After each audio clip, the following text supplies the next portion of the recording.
Welcome to conquer IAS MPPSC 2020 unit 9 artificial intelligence. तो दोस्तों ये क्लास सेकंड है। इससे पहले क्लास फर्स्ट हो चुकी है, इसमें हमने देखा आर्टिफिशियल इंटेलिजेंस का कैसे डेवलपमेंट हुआ, उसके क्या क्या सिद्धांत हैं और क्या क्या प्रकार हैं। तो आज हम उसके आगे नेक्स्ट प्रकार देखेंगे। ठीक है, तो अगर आपने क्लासेस प्रीवियस नहीं देखा है तो आप जाके कॉन्कर आईएएस प्लेलिस्ट में जाकर वो क्लासेस देख सकते हैं। ठीक है, क्योंकि दोस्तों आर्टिफिशियल इंटेलिजेंस सिलेबस में नया ऐड हुआ है, इसलिए यहाँ से ट्यूशन आने की संभावना पॉसिबिलिटी है। तो आप ये प्लीज क्लासेस जाकर देख लीजिए, आपको काफ़ी हेल्पफुल होगा। ठीक है, चलिए आगे बढ़ते हैं। आर्टिफिशियल इंटेलिजेंस की जो मैंने शुरू करते दोस्तों, चलिए AAI। ठीक है, AAAI association for this advancement of artificial intelligence. ठीक है, तो AAI association for advancement of artificial intelligence, तो दोस्तों जिसकी स्थापना हुई है 1979 में, 2007 में नाम बदल दिया गया है। इसका जब दोस्तों जब इसकी स्थापना हुई थी तब इसका नाम अलग था, लेकिन इसका नाम association for advancement of artificial intelligence AAI कर दिया गया है। ठीक है, 2007 में इसका नाम ये कर दिया गया है, इसका नाम कुछ और था। ठीक है, इसका मुख्यालय दोस्तों पार्लो आल्टो में, कैलिफोर्निया, यूएसए, मतलब अमेरिका में है।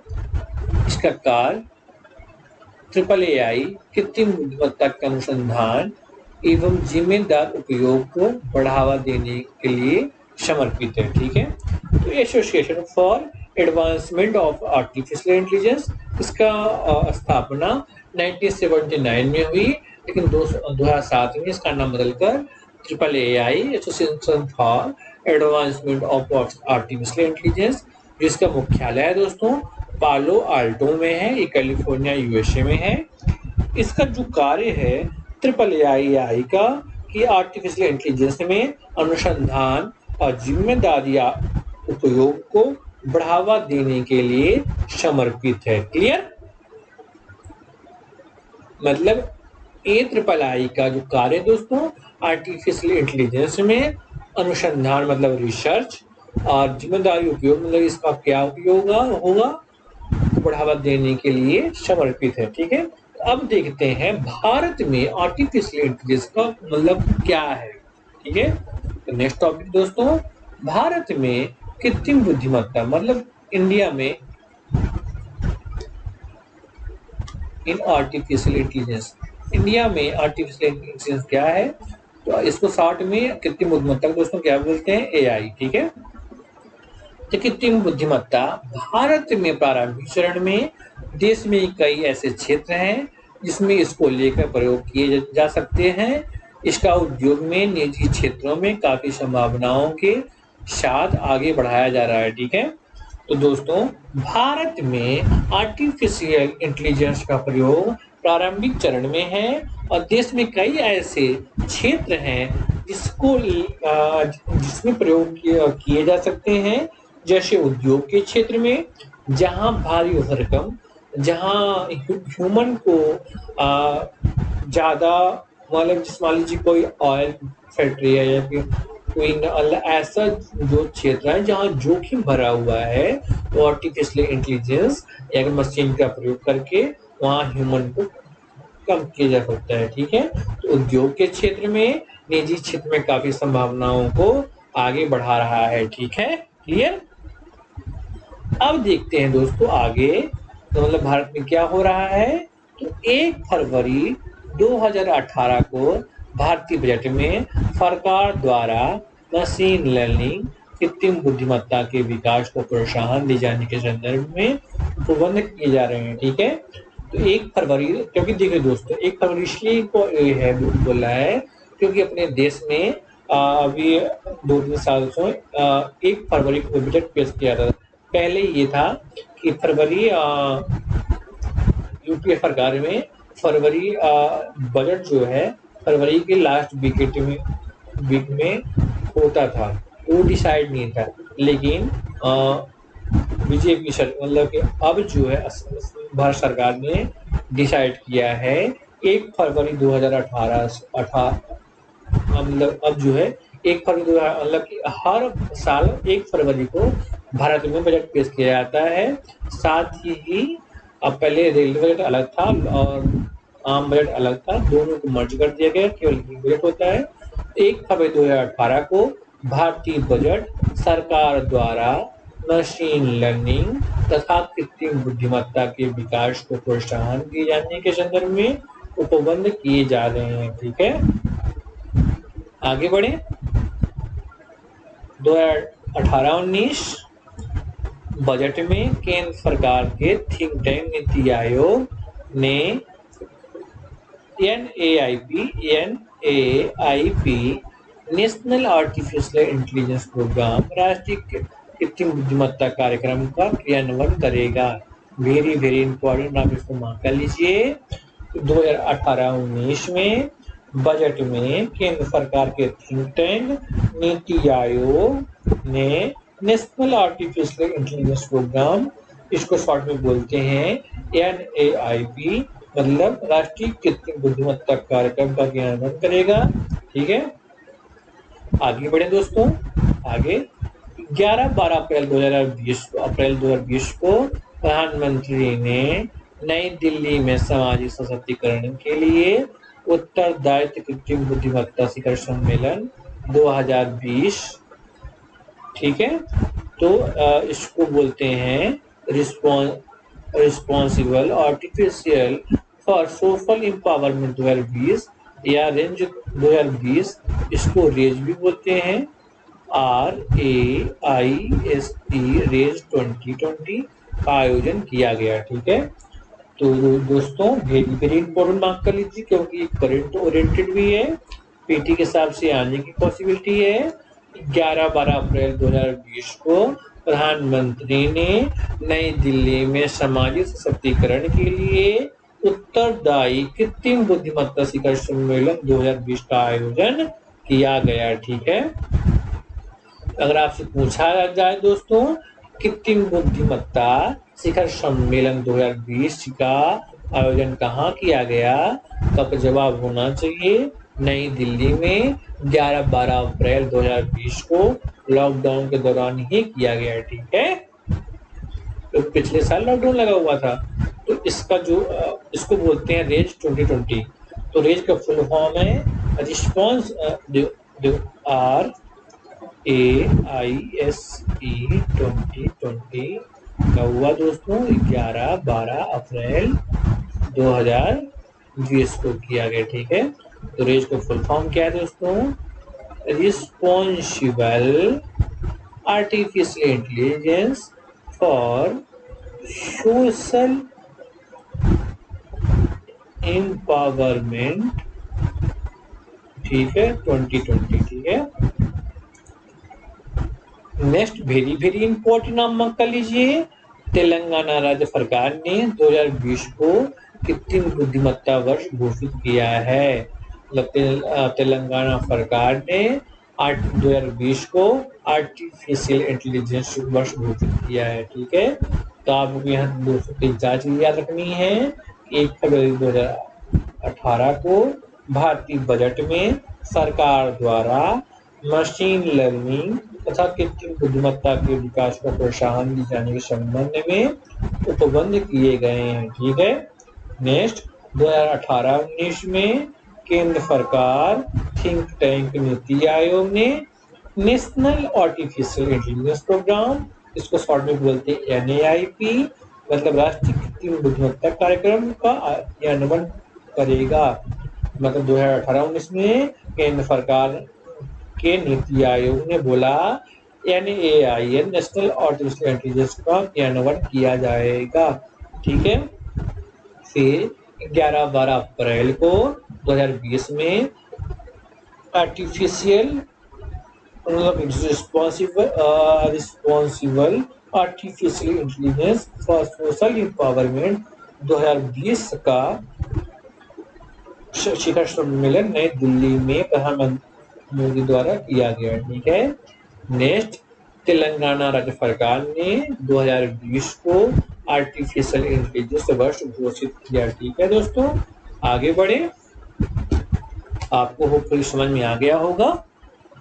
नेक्स्ट, आर्टिफिशियल इंटेलिजेंस द्वारा संचालित फसल उपज पूर्वानुमान मॉडल आर्टिफिशियल संचालित फसल उपज पूर्वानुमान मॉडल ने इसरो द्वारा प्रदान किए गए रिमोट सेंसिंग डेटा के साथ मृदा स्वास्थ्य कार्ड के डेटा भारत मौसम विज्ञान विभाग IMD द्वारा मौसम की भविष्यवाणी, मिट्टी की नमी व तापमान की विश्लेषण संबंधी डेटा का उपयोग किया जाता है। ठीक है। तो दोस्तों, आर्टिफिशियल का अब बहुत सारे उपयोग हो रहे हैं आर्टिफिशियल इंटेलिजेंस का, जैसे संचालित फसल उपज पूर्वानुमान मॉडल, मतलब जैसे इस साल क्योंकि हमारा जो देश है कृषि प्रधान देश है, तो यहाँ पे 70% से अधिक आबादी खेती में संलग्न है। इसमें मैक्सिमम खेती मानसून पर डिपेंडेंट है, इसलिए इसरो द्वारा ऐसा पूर्वानुमान लगाया जाए अगर आर्टिफिशियल इंटेलिजेंस के माध्यम से कि इस वर्ष बारिश होगी कि नहीं होगी, अगर होगी तो कितनी होगी, तो उस हिसाब से लोग फसल की बुवाई करेंगे और उस हिसाब से पैदावार ज़्यादा होगी। तो संचालित फसल उपज पूर्वानुमान मॉडल इसरो द्वारा प्रदान किया गया है। साथ ही सेंसिंग डेटा के साथ मृदा स्वास्थ्य कार्ड को डेटा, मतलब मृदा का जो है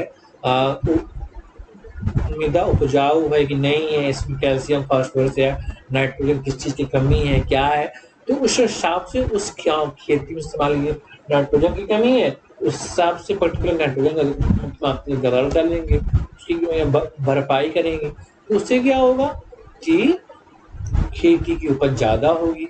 तो ये आर्टिफिशियल इंटेलिजेंस के द्वारा स्वास्थ्य मृदा कार्ड का डेटा भारत मौसम विज्ञान विभाग ने बताया कि इस साल बारिश होगी, बरसात में नहीं, मानसून में वर्षा होगी नहीं होगी, इसके बहुत सारे रीजन हैं। तो मौसम की भविष्यवाणी, मिट्टी के मॉइस्चर मतलब नमी, तापमान, विपणन संबंधी डेटा का उपयोग आर्टिफिशियल इंटेलिजेंस के माध्यम से दोस्तों किया जाता है। ठीक है, आगे बढ़े।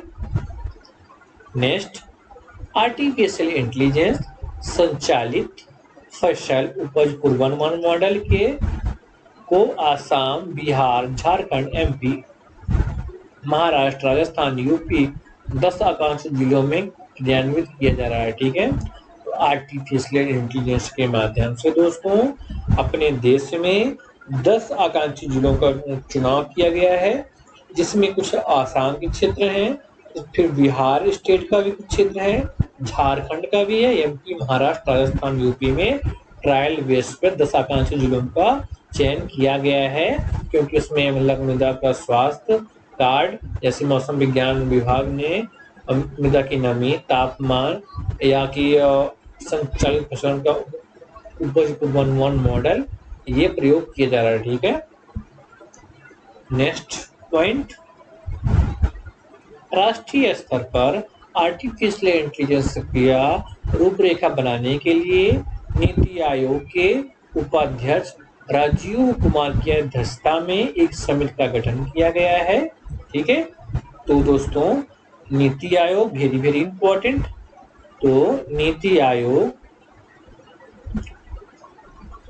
उपाध्यक्षता में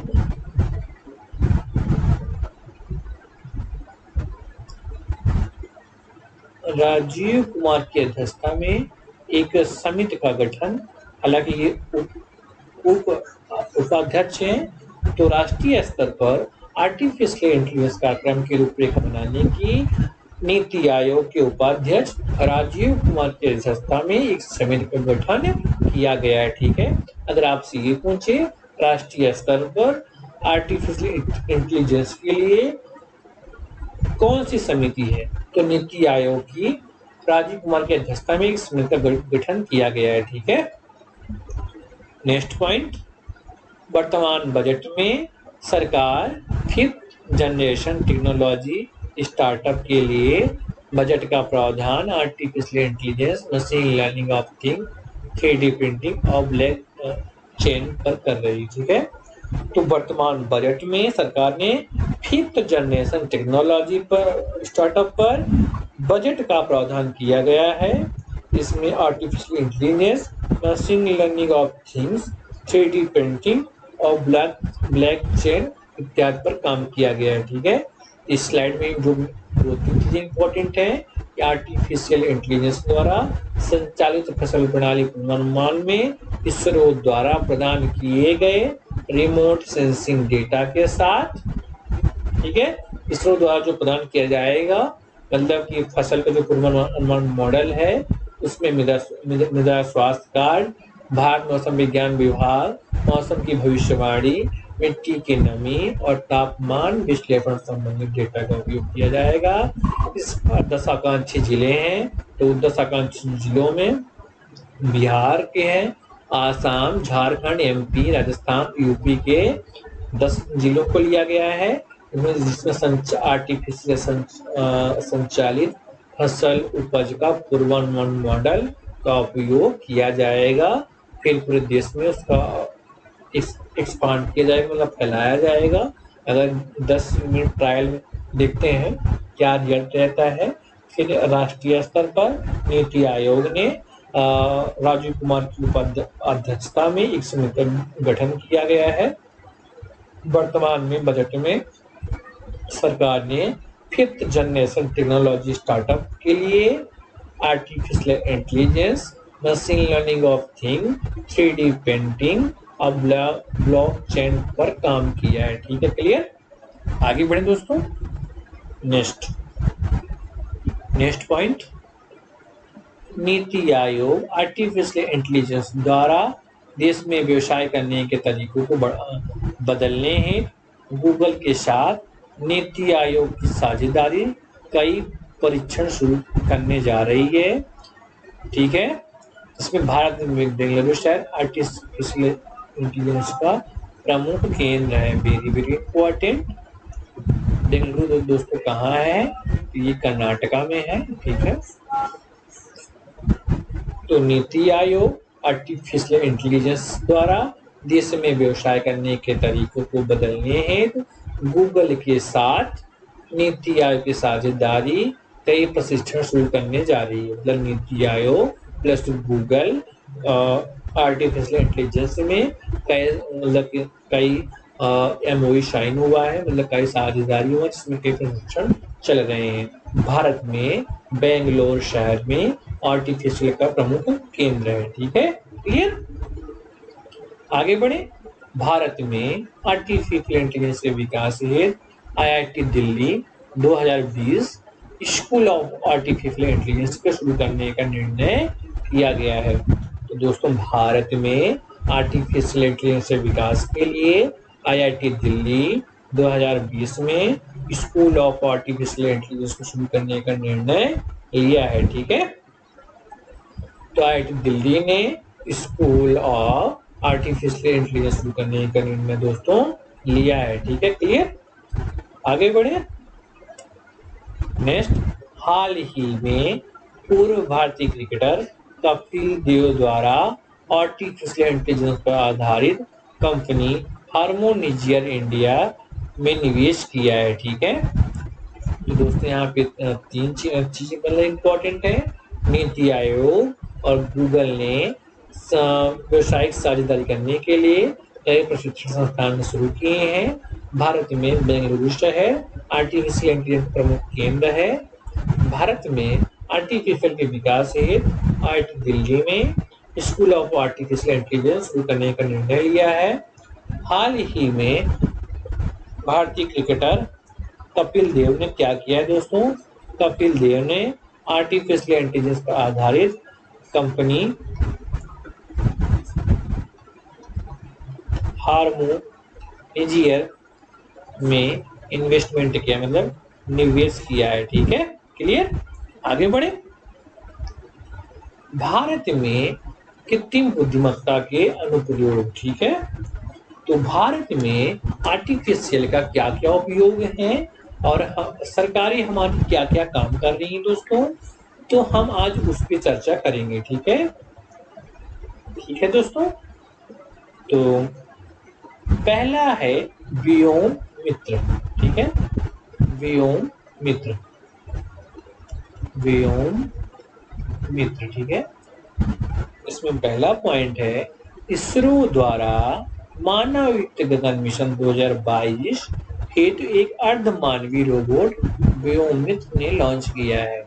तो व्योम मित्र को किसने लॉन्च किया दोस्तों? इसरो ने लॉन्च किया है। इसके लिए गगनयान मिशन 2022 के लिए, ठीक है। व्योम मित्र इसरो द्वारा मानव युक्त गगन मिशन 2022 हेतु एक अर्धमानवीय रोबोट व्योम मित्र लॉन्च किया है, ठीक है। आगे बढ़े। नेक्स्ट, व्योम मित्र शब्द संस्कृत भाषा के दो शब्दों व्योम और मित्र से मिलकर बना है, जिसका अर्थ क्रमशः अंतरिक्ष एवं मित्र होता है, ठीक है। तो व्योम शब्द संस्कृत से दो भाषा व्योम और मित्र से मिलकर बना है, जिसका अर्थ अंतरिक्ष और मित्र है, ठीक है। नेक्स्ट पॉइंट, इसरो द्वारा विकसित अर्धमानव मतलब हाफ ह्यूमनॉइड का एक प्रोटोटाइप एक महिला रोबोट है। इसका हाफ ह्यूमनॉइड कहा जाता है, ठीक है, हाफ ह्यूमनॉइड कहा जाता है, ठीक है। तो इसरो द्वारा विकसित अर्धमानव का एक प्रोटोटाइप महिला रोबोट है जो हाफ अर्धमानव कहा जाता है। तो इसरो ने क्या किया दोस्तों? इसरो ने दो चीजें मतलब एक तो मेन तो व्योम मित्र है, इसके अंदर एक अर्ध मानव, इसको बोलते हैं हाफ ह्यूमनॉइड, ठीक है। तो अगर आपसे पूछा जाए कि व्योम मित्र आर्टिफिशियल इंटेलिजेंस की सिस्टम किसने बनाया दोस्तों, तो ये इसरो ने बनाया है। इसरो ने मानव द्वारा गगन मिशन के लिए एक अर्धमानवीय रोबोट व्योम मित्र को लॉन्च किया है। क्या है दोस्तों, ये कैसा है? ये यही अर्धमानव रोबोट ही है, ठीक है। व्योम संस्कृत शब्द से लिया गया है, जिसका व्योम और मित्र से मिलकर बना हुआ, जिसका अर्थ है अंतरिक्ष और मित्र, ठीक है। आगे बढ़े। सेकंड, ट्रैफिक रोबोट सिस्टम, ठीक है। मध्य प्रदेश इंदौर पहली बार रोबोट ट्रैफिक सिस्टम का प्रयोग किया गया है। वेरी इंपॉर्टेंट, आप इसको मार्क कर लीजिए दोस्तों, यही पूछ लेगा आपसे कि ट्रैफिक रोबोट सिस्टम एमपी में किस साल में शुरू किया गया, तो आपका जवाब होना चाहिए traffic robot system Madhya Pradesh के इंदौर में शुरू किया गया। पहली बार रोबोट ट्रैफिक सिस्टम का प्रयोग किया गया, ठीक है। वेरी इंपॉर्टेंट, मार्क कर लीजिए। एमपीएससी में प्री में ऐसा ही क्वेश्चन पूछ लेगा, डायरेक्ट पूछ लेगा, आपको समझ में नहीं आएगा, आपको ऐसे क्वेश्चन पूछता है। Traffic robot system Madhya Pradesh के किस साल में शुरू किया गया है, तो आपका जवाब होना चाहिए इंदौर शहर से शुरू किया गया, ठीक है, इंदौर एमपी, ठीक है। नेक्स्ट पॉइंट, इसी में ट्रैफिक रोबोट सिस्टम में टाइमर और लाइट सिस्टम के साथ कैमरे भी लगे हैं, जिन्हें से RLVD मतलब रेड लाइट वायलेशन और डिटेक्शन सिस्टम अटैच किया गया है, ठीक है। तो ट्रैफिक रोबोट सिस्टम में टाइमर और लाइट सिस्टम के साथ कैमरे भी लगे हैं, जिसे RLVD red light violation detection system से अटैच किया गया है, ठीक है। नेक्स्ट, एयर रोबोट सिस्टम एक प्रकार प्रोग्राम किए जाने के बाद स्वतः ही अपने कार्य प्रबंधन में कर लेता है, ठीक है। तो ट्रैफिक रोबोट सिस्टम ये एक रोबोट सिस्टम एक प्रकार का प्रोग्राम किए जाने के बाद स्वतः ही अपना कार्य प्रबंधन कर लेता है, ठीक है। थर्ड पॉइंट, अनुप्रयोग क्या है दोस्तों? तो भारत में पहला बैंकिंग रोबोट लक्ष्मी है।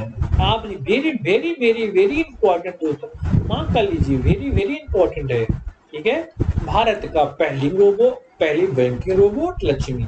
आपसे डायरेक्ट पूछेगा, ऐसे ही पूछ लेगा, भारत का पहला बैंकिंग रोबोट क्या कौन है दोस्तों? तो लक्ष्मी है। ठीक है, लक्ष्मी। अब इसको डिटेल में पढ़ लेते हैं। नेक्स्ट, कुंभकोणम तमिलनाडु में सिटी यूनियन बैंक ने नवंबर 2016 में भारत का पहला बैंकिंग रोबोट लक्ष्मी लॉन्च किया है। ठीक है, तो भारत का पहला बैंकिंग रोबोट लक्ष्मी कुंभकोणम तमिलनाडु में सिटी बैंक ऑफ यूनियन, आपसे ऐसा ही पूछ सकता है, इसको किस बैंक ने लॉन्च किया है दोस्तों? तो city union bank Kumbakonam Tamil Nadu में नवंबर 2016 में लॉन्च किया गया है। ठीक है, तो भारत का पहला बैंकिंग रोबोट लक्ष्मी है, कुंभकोणम तमिलनाडु में के सिटी यूनियन बैंक ने नवंबर 2016 में भारत का पहला बैंकिंग रोबोट लक्ष्मी लॉन्च किया है। ठीक है, clear. Next issuing point, Lakshmi एक कृत्रिम बुद्धिमत्ता आर्टिफिशियल इंटेलिजेंस में युक्त रोबोट है जो अंग्रेजी में वार्तालाप करने में सक्षम है। तो ये दोस्तों अंग्रेजी में इंग्लिश में बात करने में सक्षम है। ठीक है, तो यहाँ पे दो चीजें मैंने आपको बताई दोस्तों, ट्रैफिक रोबोट सिस्टम कि इंदौर में पहली बार ट्रैफिक रोबोट सिस्टम का प्रयोग किया गया है। ठीक है, भारत में पहला बैंकिंग रोबोट कौन है? लक्ष्मी है, तमिलनाडु में इंडियन बैंक ने नवंबर 2016 में शुरू किया गया है। ये इंग्लिश में बात करने में सक्षम है। ठीक है, और यह रोबोट लोन की ब्याज दर और खाते की राशि समेत 125 विषयों से जुड़े सवालों का जवाब दे सकता है। लक्ष्मी। ठीक है, लक्ष्मी रोबोट कहाँ का है दोस्तों? तो नवंबर 2016 में कुंभकर्ण में तमिलनाडु में। ठीक है, तमिलनाडु में इसको लॉन्च किया गया। ठीक है, तो इस प्रकार हमने आज क्या क्या पढ़ लिया दोस्तों, देख लेते हैं। बता दिए, मैं इससे आप समझ कर देता हूँ। AI के बारे में पढ़ा दिया आपको। ठीक है, फिर आपको इसका अनुप्रयोग क्या क्या है? तो पहला व्योम मित्र है, फिर दूसरा ट्रैफिक रोबोट सिस्टम है, तीसरा भारत का पहला बैंकिंग रोबोट लक्ष्मी है, और इसका अनुप्रयोग नेक्स्ट क्लास में पढ़ेंगे। तो thanks for watching this video, hit the bell icon button, subscribe the channel, like and share the video. बहुत बहुत धन्यवाद दोस्तों, थैंक यू।